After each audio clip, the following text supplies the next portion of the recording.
धमाका recording studio Kishunganj. Basukinath की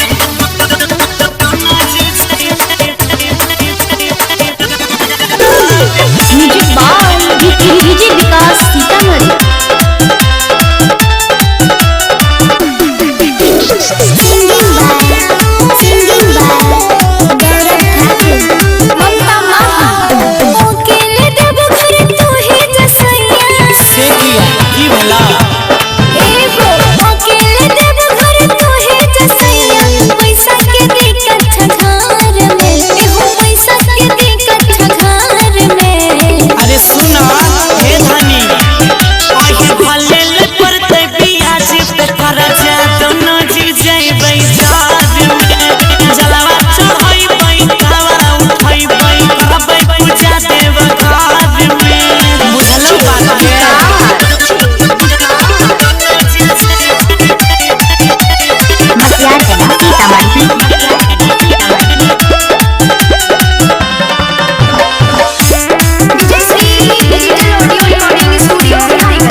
साथ रखा बाबा से दयालु नहीं होता कोनो दुख में दुखिया जिया बई मिलयो करा सुख में लिखे प्रियकांत गावे छे गौरव लिखे प्रियकांत गावे छे ममता शिव जी के भजन बिजार में पूरे बाजे छे चारों तरफ बाबा भूतनाथ के जल चढ़ाई बई दोनों जीव जाई बई साथ में भले ले बई पियाज पे करा